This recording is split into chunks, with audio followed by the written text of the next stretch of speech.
Hi hello friends, welcome back. இன்றைக்கி நம்ம ரொம்பவே அசத்தலான மட்டன் சுக்கா, ரொம்பவே காரசாரமாக, ரொம்பவே டேஸ்டியாக, ரொம்ப சிம்பிளாக வந்து நம்ம செய்ய போகிறோம். கண்டிப்பாக இந்த மட்டன் சுக்கா ரெசிபியை ஃபுல்லாக பார்த்து கண்டிப்பாக ட்ரை பண்ணி பாருங்கள். ரொம்பவே சூப்பராக இருக்கும். ஃபஸ்ட்டு இந்த மட்டன் சுக்கா எப்படி செய்யலான்னு பார்த்துடலாம். அதுக்கு வந்து ஒரு பவுல் வந்து எடுத்து வச்சுட்டேன். அதில் வந்து ஒரு 1/2 கிலோ மட்டன் வந்து போன்லெஸ் மட்டன் வந்து நல்லா வாஷ் பண்ணி சேர்த்துக்கிட்டேன். மட்டனை வந்து ஓரளவுக்கு கொஞ்சம் பெரிய பெரிய சைஸஸாக நீங்கள் கட் பண்ணி எடுத்துக்கிட்டிங்கன்னா சாப்பிடும் போது ரொம்பவே டேஸ்ட்டாக இருக்கும்.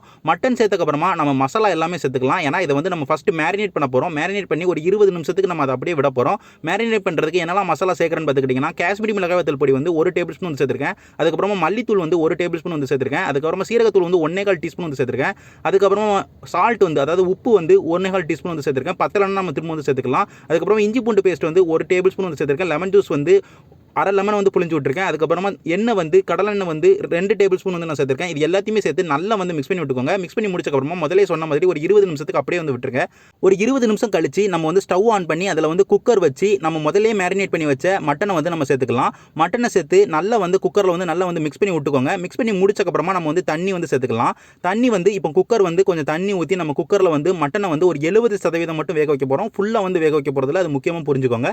நம்ம ஒரு 70% மட்டும் மட்டனை வேக வைக்க போகிறோம். ஏன்னா மட்டனை வந்து நம்ம தண்ணியில் வேக வச்சோம்னா ரொம்ப டைம் எடுக்கும். அதனால் நம்ம குக்கரில் வந்து ஓரளவுக்கு ரொம்ப சீக்கிரமாகவே வேக வச்சிடலாம். ஆனால் முக்கால்வாசி மட்டும் வேக வைக்க போகிறோம். அதனால் தண்ணி வந்து ஒரு 3/4 கப்பு மட்டும் தண்ணி சேர்த்துக்கோங்க. ஏன்னா மட்டன் வந்து நம்ம குக்கரில் வச்சு வேக விடும் போது அதுவும் தண்ணி விடும். நம்மளுக்கு சுக்காவை பொறுத்த வரைக்கும் ஓரளவுக்கு கட்டியாக இருக்கணும். அதனால் தண்ணி ரொம்ப சேர்க்க தேவையே கிடையாது. அதனால் 3/4 கப்பு மட்டும் தண்ணி சேர்த்து நீங்கள் வந்து குக்கரை மூடி ஒரு 5 விசில் மட்டும் விடுங்க. மட்டன் வந்து ஒரு 70% வந்து வெந்துடும். நம்மளுக்கு 70% தான் மட்டன் வந்து வேகணும். அதை வந்து முக்கியமாக பார்த்துக்கோங்க. அதனால் நீங்கள் ஒரு 5 விசில் மட்டும் ஸ்டவ்வை வந்து ஹை ஃப்ளேமில் வச்சு 5 விசில் விட்டுட்டீங்கன்னா போதும். உங்களுக்கு மட்டன் வந்து ஒரு 70% வந்து வெந்துடும். இது வந்து உங்களுக்கு 10 நிமிஷத்துலேருந்து ஒரு 15 நிமிஷத்துலேயே உங்களுக்கு அது வந்து ரெடி ஆயிரும். அதுக்கப்புறமா நீங்கள் வந்து ஸ்டவ்வில் வந்து நல்ல ப்ரெஷர் போனக்கப்புறமா, குக்கரில் ப்ரெஷர் போனக்கப்புறமா நீங்கள் குக்கரை வந்து ஓப்பன் பண்ணி பாருங்கள்.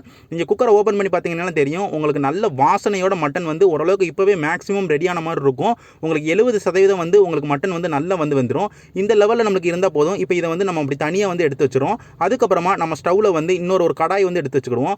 அதில் வந்து நம்ம வந்து கடலெண்ணெய் வந்து பயன்படுத்திக்கிடுவோம். ஏற்கனவே நம்ம வந்து மேரினேட் பண்ணும்போது கடலெண்ணெய் தான் பயன்படுத்திக்கிட்டோம். அதனால் இப்போவும் கடலெண்ணெயை பயன்படுத்திக்கிட போகிறோம். கடலெண்ணெய் வந்து ஒரு 5 டேபிள் ஸ்பூன் வந்து சேர்த்துக்கோங்க. எண்ணெய் வந்து லைட்டாக சூடாக ஆரம்பிக்கணும். எண்ணெய் நல்லா சூடாக ஆரம்பிச்சக்கப்புறமா நம்ம வந்து சின்ன வெங்காயத்தை வந்து ஒரு 25லேருந்து ஒரு 30 சின்ன வெங்காயத்தை வந்து வெட்டி சேர்த்துருக்கோம். சின்ன வெங்காயம் சேர்த்தா தான் ரொம்பவே டேஸ்ட்டாக இருக்கும் பெரிய வெங்காயத்தை கம்பேர் பண்ணும்போது. அதனால் நீங்களும் முடிஞ்ச அளவுக்கு சின்ன வெங்காயமே சேர்த்துக்கோங்க.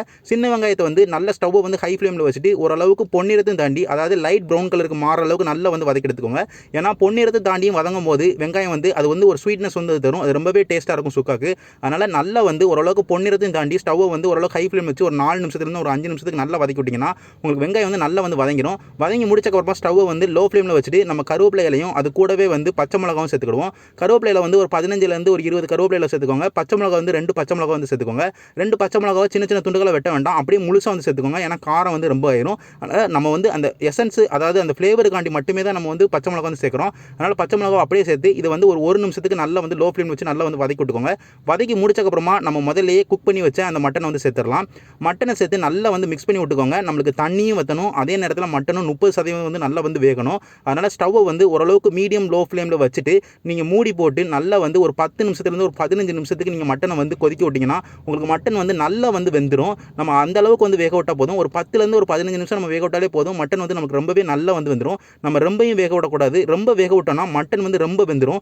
ரொம்ப வெந்துருச்சுன்னா உங்களுக்கு ஹார்டாக வந்து மட்டன் ஆயிரும். நம்ம கரெக்டான பக்குவத்தில் வந்து மட்டனை வேக வச்சா மட்டும்தான், நம்ம கையை வச்சு பிரித்து பார்த்தாலே நம்மளுக்கு மட்டன் வந்து நல்லா அப்படி பண்ணு மாதிரி நம்மளுக்கு வந்து பிரிஞ்சிடும். அந்த லெவலில் நமக்கு பிரிஞ்சு வந்துட்டுனாலே நம்மளுக்கு மட்டன் வந்து ரொம்பவே சூப்பராக வந்திருக்குன்னு அர்த்தம். இப்போ வந்து ஒரு 10 நிமிஷம் கழிச்சு இந்த மட்டனை வந்து நான் ஓப்பன் பண்ணி பார்த்தேன். நம்மளுக்கு மட்டன் வந்து நல்லா வெந்துருச்சு. ஆனால் தண்ணி மட்டும் கொஞ்சம் வற்ற வேண்டியதாக இருந்தது. அதனால் ஸ்டவ்வை வந்து திரும்ப மீடியம் ஃப்ளேமில் வச்சுட்டு நல்லா கிண்டி விட்டுக்கிட்டே ஒரு 1 நிமிஷம் கிண்டி விட்டேன். மட்டனும் நல்லா வெந்துருச்சு. அதே நேரத்தில் தண்ணி நல்லா மாறி நல்ல மட்டன் சுக்கா வந்து திக்காக மாறிடுச்சு. அந்த அளவுக்கு திக்காக மாறினக்கப்புறமா நம்ம கடைசியாக வந்து மிளகுத்தூள் வந்து 1 டீஸ்பூன் வந்து சேர்த்துக்கிட்டோம். அது கூடவே வந்து நம்ம வந்து சோம்பு பொடி வந்து ஒரு 1/4 டீஸ்பூன் கம்மியாக வந்து சேர்த்துக்கிட்டோம். அதுக்கப்புறமா கடைசியாக வந்து கொத்தமல்லி இலை வந்து ஓரளவுக்கு நல்லா வந்து தூவி விட்டுக்கோங்க. இது மூணுத்தையுமே சேர்த்து நல்லா வந்து மிக்ஸ் பண்ணி விட்டுக்கோங்க. ஸ்டவ்வை லோ ஃப்ளேமில் வச்சு நல்லா வந்து மிக்ஸ் பண்ணி விடுங்க. இல்லைனா உங்களுக்கு அடி பிடிக்கிறதுக்கு வந்து வாய்ப்பு நிறையா இருக்குது. நல்லா மிக்ஸ் பண்ணி முடிச்சக்கப்புறமா ஒரு 40 செகண்ட்லேருந்து ஒரு 50 செகண்டுக்கு இதை அப்படியே லோ ஃப்ளேமில் வச்சு கொதிக்க விடுங்க. நம்மளுக்கு அந்த மிளகு பொடி, அதுக்கப்புறமா நம்ம சேர்த்துருக்க அந்த கொத்தமல்லி எல்லாமே நல்ல அந்த மட்டனோட சேர்ந்து நல்ல வாசனையும் நல்ல ஒரு ஃப்ளேவரும் வந்து உங்களுக்கு மட்டன் சுக்காக்கு வந்து கண்டிப்பாக கொண்டு வரும். ஒரு நிமிஷம் நீங்கள் நல்லா கொதிக்க விட்டாலே போதும். உங்களுக்கு எண்ணெயும் நல்லா வந்து விட்டு பிரிஞ்சிடும். ஒரு நிமிஷம் கழிச்சு உங்களுக்கு இந்த மட்டன் சுக்கா வந்து சர்வ் பண்ணுறதுக்கு ரொம்பவே தயாராக இருக்கும். கண்டிப்பாக நான் சொன்ன மாதிரி இந்த மட்டன் சுக்காவை செஞ்சு பாருங்கள். இப்போ வந்து ரொம்பவே சூப்பராக அந்த மட்டன் சுக்கா வந்து ரெடி ஆயிடுச்சு. நீங்கள் இதை சாதத்து கூட, தோசை கூட, சப்பாத்தி கூட, எது கூடனாலும் வச்சு சாப்பிடலாம். இந்த ரெசிபியை வந்து நீங்கள் செஞ்சு வீட்டில் எல்லாருக்குமே கொடுத்தீங்கன்னா எல்லாருமே ரொம்ப விரும்பி சாப்பிடுவாங்க, எல்லாருக்குமே ரொம்ப பிடிக்கும். இந்த மட்டன் சுக்காவை பொறுத்த வரைக்கும் நீங்கள் கரெக்டான பக்குவத்தில் நீங்கள் வந்து மட்டனை வேக வச்சுட்டா போதும். அதே நேரத்தில் நீங்கள் மசாலாவும் போதுமான அளவுக்கு நீங்கள் சேர்த்துக்கிட்டாலே போதும். ரொம்பவே சூப்பராக அந்த மட்டன் சுக்கா வந்துடும். கண்டிப்பாக ட்ரை பண்ணி பாருங்கள். ரொம்பவே சூப்பரான ஒரு ரெசிபி. நான் இதே மாதிரி வேற ஒரு நல்ல ரெசிபியோட உங்கள் எல்லாரையுமே வந்து பார்க்குறேன். நன்றி.